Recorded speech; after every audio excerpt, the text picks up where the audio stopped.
Hello there, YouTube. I am Necrostevo. And it is time for week number 6 in the Pokemon Premier League. Our opponent this week is none other than Pup and his South Bend Snowflakes. Be sure to go check out Pup in the description.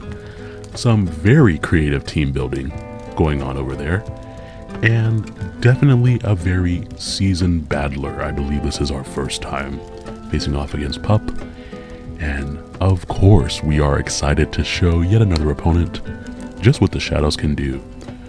Really briefly, let's take a look at the matchup for this week.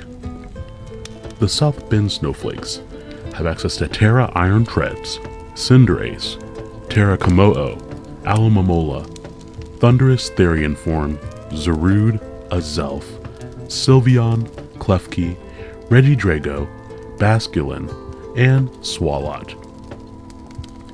Major shoutouts to the Dawn Fanatic and Shroom Raver for a couple of team ideas and also a couple of quick mocks in here. Definitely appreciated it, as always, gentlemen. Now, as far as what we are bringing to this matchup, up first, we have our very bulky Shookaberry Bellibolt. Bellibolt is here to not only to be able to take a hit from the Iron Treads, whether it's physical or especially offensive, but either way, we can take that hit and do a lot of damage back with Muddy Water. The other thing that's nice with Bellibolt is that the things that it cannot hit with Muddy Water or Volt Switch, such as maybe the Thundurus, or it's not going to hit the Sylveon very hard, it's not going to hit Komodo very hard. None of those things want to get Toxic. So we have Toxic and Slack Off here just to annoy the crap out of them. Ready? Let's go bother him. After that, we have our Life Orb Baxcalibur. Here we have enough speed to make sure we outspeed max speed Komodo, and then after that, we are Dragon Dance because we're all in on the ice moves this week. We have Icicle Crash, Glaive Rush, and Ice Shard because after a Dragon Dance with a Life Orb boost, I can 2-hit KO the likes of Sylveon trying to switch in. I have plenty of things for the Klefki, and nothing else really wants to take those hits. So that was the idea behind the Baxcalibur. After that, we have our Terra Fairy Mismagius, also Bellibolt is Terra Fairy, I forgot to mention. Double fairies here. But I have Terra Fairy on both because I was afraid of the Regidrago, and we also had to be very careful of Komodo setting up on us. So we went with double fairy just in case things got out of hand and I needed to block some strong dragon moves. Mismagius has the Colbur Berry, and it has Shadow Ball, Draining Kiss, Mystical Fire, and Will-O-Wisp. A little bit of roll compression with Mismagius just because I wanted to be able to hit the Klefki, and I actually ended up switching Shadow Ball to Hex right before the match because I figured that I could either proc some paralysis with Bellibolt Static or catch something with a Will-O-Wisp on the switch in. After that, we have a bulky max HP, max speed Tornadus Therian with U-Turn, Heat Wave, Sludge Wave, and Knockoff. No Bleak Wind Storm, no Hurricane. The storms were last week, and I did not want to let something have free setup because I couldn't hit it reliably. And really here I just want to knock off as much as possible early on. You'll notice that I haven't really mentioned any entry hazards, and that's because I figured that I would just end up getting them court changed back over to my own side. Hazards are really strong against Pup's team, but if I ended up with them back on my side, I would have difficulty removing them. Our last two members of the team this week are Necrozma with Terra Ground. That's so that the Klefki can't Thunder Wave us, and also it helps out with taking hits from the Thundurus. I have Photon Geyser, X-Scissor, and Earthquake with Dragon Dance, just for guaranteed coverage against his entire team. And the last member is Ogerpon. Here we went with Ivy Cudgel, U-Turn, Trailblaze, and Knockoff. No need in my mind for Swords Dance here. I have the setup on 2 other Mons this week, and so Ogerpon was just designed to be another pivoting piece alongside Bellibolt using Volt Switch and Tornadus using U-Turn. So I was hoping that I could position my other 2 Mons to set up with this team setup. So thank you all for listening briefly to my dulcet tones during the team builder, and let's head over to the battle. Alrighty, so we can see as we get into the battle, best of luck pup in the matchup. We have him bringing his Cinderace, Tornadus Therian, Komodo Terra Dragon, Azelf, Iron Treads, and Klefki. So here we were correct to kind of fear a little bit of good dragon offense here. I did wonder if the Komodo was going to be physical or special, in the same way that I wondered if the Iron Treads was going to be physical or special. I expected Klefki to come and set up either a spike or two, or at the very least be dual screens. And if it weren't dual screens, then I expected the Cinderace to come and be Scarf if it was dual screens, or just to maybe be a Boots pivot with the screens. Those are kind of the things I was expecting here. I also totally could have seen an Azelf Sash lead. If I didn't see Azelf in the lead matchup, then that also made me assume that the Azelf was Scarfed too. So those are the kind of things that I was thinking about just seeing the matchup here. For the general lead, we are going to go with the safe lead of Tornadus. I do outspeed his whole team, and this Tornadus can even take a Thunderbolt from a Thundurus Therian, assuming it's not like Life Orb or Choice Specs. What I do need to be careful of is if I do see Thundurus in the lead, which we don't have to worry about, but that would force a swap out on my part just so I don't take all the damage. Since we do see Komodo in the lead slot though, we are just going to go straight for knockoff. Komodo can utilize a couple of different things here, like a knockoff could knock off a throat spray in case you try to use clanging scales. It could knock off a citrus berry in case you try to use belly drum or clangorous soul. I just had a couple of different options there just to leave him in a little bit more of a precarious state. Now he surprises me immediately by outspeeding me and going for Terra boosted Draco Meteor. Thank goodness we had a bulky Tornadus here, because he is choice scarfed, as you can see when he loses that item. Now he is not going to outspeed the majority of my teammates here. I did go for U-turn. I almost hard swapped out into Mismagius, but I went for U-turn and he stayed in, so I was like, oh, is he expecting me to do something here?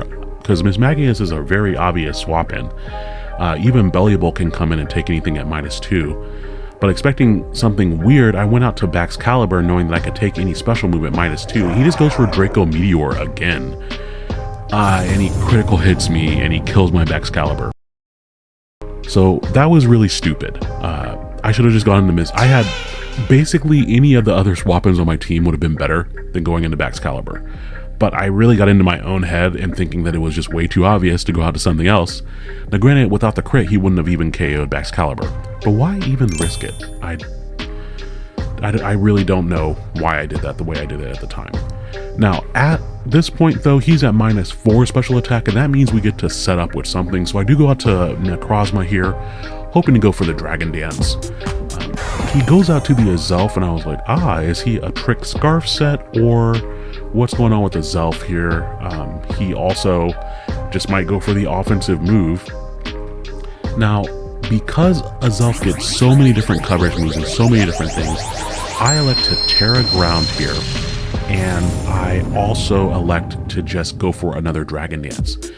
This is for a couple of different reasons. Number one, if he tricked me a Scarf, then that would mean that the Azelf is slower in the long term. He actually just ends up going for Taunt, which is great because after the Dragon Dance, I'm faster than him. But if I got a Scarf, then I could have just swapped back out to Tornadus or something like that. Since he did taunt me, I decided to go ahead and go for the X Scissor. I figured if he went out into Air Balloon Klefki, I would pop that balloon immediately. He does go out to Klefki, but it is not Air Balloon. I was very close to clicking Earthquake on that turn, and he blows the whistle on me with his held item red card and forces me off the field and into my belly hole. And that was such a good bring, because that just puts the immediate squash on my offensive prowess right there. Now, not seeing the air balloon on Klefki to me indicates that it probably has Magnet Rise at this point. Overcome with guilt, she's gone to retrieve my big sticks. but with +2, depending on if this Klefki is more physical or special, I might be able to put some good damage down onto it. Klefki does go for spikes immediately against my belly bolt, and I was like, ah man, so I could have brought entry hazards because I don't think he's court chained if he's setting up spikes versus me. That also made me think, is he screens? Because I'm able to get out of there by going for Volt Switch. But if he's not screens, then I can just go back out into Necrozma and try this again, right? Like there's nothing really preventing me from setting up. So he goes for another Magnet Rise as I just go straight for another Dragon Dance. Now I was a little bit dismayed to see the Magnet Rise because that means that I can't really get good damage on the Klefki. But you can see that we've already chipped this Klefki down to almost half health between the belly bolt and also just hitting it a little bit on swap-in. So here we go for the Photon Geyser, and it does negligible damage.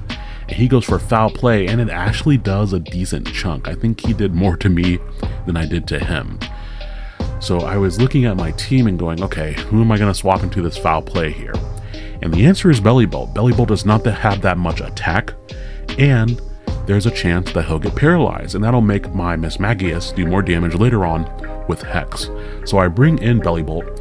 I do take some spikes, but I'm hoping that the foul play will do negligible damage and paralyze him, and that's exactly what we get right here. Now I was very close to clicking Toxic right here because I was worried that the Thunderous would swap in, but I decided to just go for Volt Switch, thinking that he put up spikes previously, so maybe he'll try to grab another layer of spikes. He goes out into Thunderous on my Volt Switch and is immune to it. But I don't mind this, as long as he doesn't have Substitute. That means that we're going to get some good damage off with this Toxic. Grass Knot does do a lot because Belly Bolt is quite a little chunky boy there. But getting Toxic on the Thunderous is fantastic. This means that not only is it on a timer, Thunderous typically likes to set up, and he won't be able to do that as easily. Now, Belly Bolt is a decent switch into the Thunderous, and so I just stay in here and click my Slack off because I wanted to get my HP back because I needed to make sure that I was healthy for later on. He Volt Switches out, and I was figuring that he might go out into the Iron Treads here, but he actually goes back out to the Komodo. And I was like, oh, okay. I'm going to take this opportunity to take a look at my team, and I end up going for my own Volt Switch. Now, this was very risky because of how much damage the Clanging Scales did. If he had just gone for a Draco, he would have KO'd my Belly Bolt. But my thinking was that he wouldn't go for Draco Meteor because it would afford my team setup opportunities. Like right now, if I force the Komodo off the field, then I can hit Klefki coming in with a ground type move, for example. Now this time I do go out into Mismagius, as I should have done the first time that the Komodo was on the screen, but I overpredict. I think that the Klefki's coming in. I don't know why I said overpredict. I make a misprediction, and while I do lower his special attack, which is really nice, he just gets off clean 50% damage onto Mismagius with Clanging Scales. So that was unfortunate because 2 Draining Kisses from this range would have KO'd him, but a Mystical Fire and a Draining Kiss is not enough. That's not good enough! You would think if I kiss up to your dragon that it'll just go down for me. No, wait, hold on. Pause, hold on. Hold up. It's not what you think. It's not what you think. Look, Miss Editor, I know what you're gonna do. Don't you do what I think you're gonna do.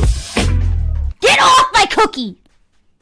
Anyways, Komodo barely lives the Draining Kiss, and I'm also at critical HP. But on the plus side, I'm immune to any Vacuum Wave shenanigans. So I do have an option here. If I did predict a swap out, I could go for a coverage move. I opted to just keep on going for Draining Kiss. I really could have gone for something different. I almost went for Will-O-Wisp there, but ultimately that wouldn't have gotten me any additional progress. So there I could have gone for Hex to finish off the Komodo. Cinderace is just going to go for the U-turn there, and Mismagius's defense is not that great, so I do go down to the U-turn. And Cinderace does swap out, which means that I get to see what is going to come in before I make my selection. Now, honestly, at this point, I don't feel like I've been playing this battle very well. It's like, you know what, I just need to hobble myself and play the entire game one mon down for no freaking reason.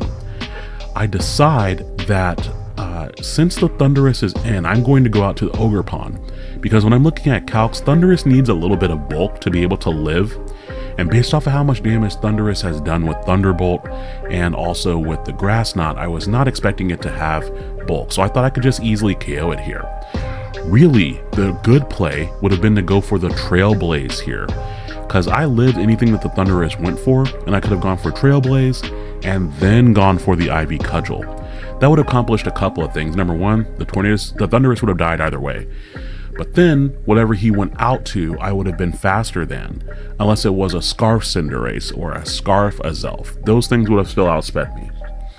But I would have at least forced the issue there. Cinderace comes out now, and I was like, I gotta swap out. But this is what I would have done even if I had forced it in with the +2 speed there. Because when he U-turns on Belly Bolt, he gets the static proc on Cinderace as well. And that is why I put static on Belly Bolt here. I figured it'd be taking those contact moves at some point. Unfortunately, that does mean that Belly Bolt goes down. But now, my Necrozma at +1 should be faster than the whole team. And my Tornadus should also be faster than the whole team, if the Cinderace is actually Scarfed. Now, not knowing what to expect from the Iron Treads, I decide to go out into my Tornadus. My thoughts were that if he's bringing it out this late, he's probably going to be some sort of setup set. I end up going for knockoff here, expecting him to expect me to want to Heat Wave and to thinking that he would go out to something else and I could remove an item. But really, I should have just gone for the Heat Wave, because here I lose Tornadus without really doing any meaningful damage to the Iron Treads. Heat Wave would have done over half if he were bulky, and it also had a roll to kill if he had 0 bulk. So Heat Wave definitely was the move right there. The other thing that's bad is that after a Rapid Spin, now he's faster than the last 2 remaining Pokemon that I have. Necrozma can absolutely take any one hit from Iron Treads, but the downside is that I don't think I can take 2 hits. And so if I had gone for a Heat Wave into Earthquake, that would have KO'd. Or even if I had gone for a Dragon Dance into another Earthquake, that could have killed too. But it really would have come down to how much speed was on the Iron Treads. If he had a good enough speed investment, even if I had gone for Dragon Dance, I wouldn't be outspeeding here. So unfortunately, the Earthquake is not enough to KO, and so that is going to actually be the game, because Iron Treads will also outspeed my Ogerpon in the back, and that's just not going to be enough gas left in the tank here in the end game. So while there were a lot of misplays in this battle, at the end of the day, thank you, Pup, for the match. I had a lot of fun prepping for this, and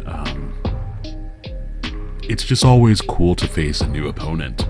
So, time to go back once again. We saw what happened when we relied on, the shadows and the dark presences, and oh wait, it's not October anymore. Maybe that's why I didn't have what I needed for this battle. So, that is okay, because now we have fallen back 1 hour in the United States because of something farmers. So it gets dark really early, and so in the future we are going to be channeling that very same extra hour of darkness to do our best against our opponents in the league. Now I know after a hard loss like that, you all are probably waiting on just a scotch of NecroLore. And you know what? I think you all have earned it. You all have been very good, not only for me, but to me, and I appreciate you all. So this week's NecroLore story is the story about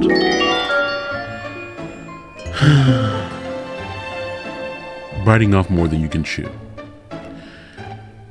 I promise not all my NecroLore stories are going to be stories about what I put into my mouth, but that's apparently the theme. When I was in high school, which also seems to be a recurring theme in these stories, me being in high school, were those just my formative years? What was going on there? When I was in high school, I was very active. And of course, that's going to be a variety of different activities. I was in choir. I was in chess club. I was in the mathletes. I was in step club. I was in show choir. I was in a cappella. And I was doing all these things at one time. So with all these different activities that I'm doing, I am a hungry, hungry boy at that age. Often I would get home and then have to do a fair amount of chores before tackling any homework or things like that I needed to do. But I would just get home and be famished, man. And so I do recall after, I think it was a track meet, I want to say. I used to run track. I also used to play basketball and also soccer, just kind of rotating throughout sports, all while being in the Boy Scouts. So I think my parents' approach was, if I'm involved in a million different activities, then there's no time to do things that will fuck up my life, I think was their approach. And although I was very tired, I understand. So I got home after a track meet once. For those of you wondering, I used to be a sprinter, not a long distance runner. I am an asthmatic. And while I can run a mile, maybe two, after a mile or two, I have a tough time. Even now, at my age now, because I'm no longer a teenager, as you probably summarized from everything, besides the fact that my channel's been going on for over 10 years. Anyways, track meet.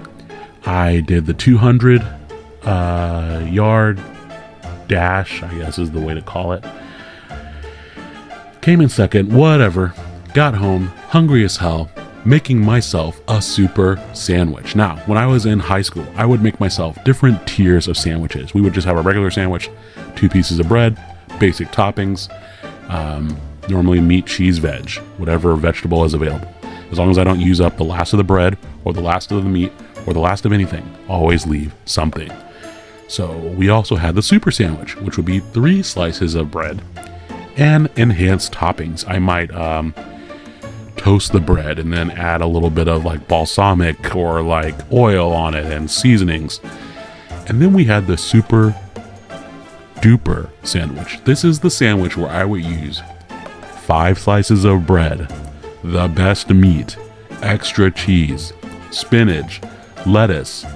I'd put tomatoes on. I would stack the sandwich. It would look like a Scooby and Shaggy sandwich. Like, it would require doing that thing where you pick it up, but your hands are stretched out so far, so you end up compressing the sandwich down just so you can fit it in your mouth and not have to unhinge your jaw in some weird manner. And so I made myself a super duper sandwich that day because I was really hungry after the track meet.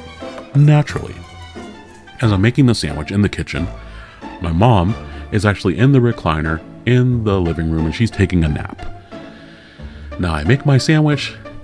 Shout outs to my mom. I asked her if she wanted anything. She said no, but she was like kind of dozing, so of course not. She was just chilling. And so I take the biggest bite out of this sandwich. It was just like, ow. And I just had that realization of, oh man, what a great, you guys know you get a good bite of a sandwich and it's just like, it's a clean bite and you get a little bit of all the different ingredients in there. It's like when you load up one of everything on the fork and you get a perfect bite. So I made a perfect bite of my sandwich and it must have been a hell of a bite because I had so much sandwich in my fucking mouth that I couldn't chew. And so I'm sitting there in the kitchen going, I can't chew. And there's so much sandwich in my mouth that I can't chew, but also I can't really like push it out of my mouth with my tongue. So like I'm like digging, trying to get the sandwich out of my own mouth because like breathing is now becoming a slight issue. Now I mentioned before that I'm asthmatic. So my mom, of course, she's sleeping a couple of yards away and she hears me wheezing in the kitchen, trying not to die. And she goes, Steven, you need to use your inhaler. It sounds like you're congested. And then I hear her start snoozing again, which means she went back to sleep. So I'm just in the kitchen, trying not to die, because I literally bit off more than I could chew.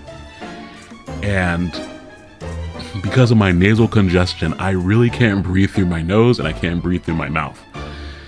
And if I had not fallen onto the dining room chair the way I had, the way that you're supposed to do if you're by yourself and you're choking, I would have had to wake up my mom that day. And I don't know if you all know, but if you wake up your mom when she's trying to rest, you're getting a butt whooping of some sort, whether it's the wooden spoon or the pots that are nearby, whatever's happening, you're getting a butt whooping.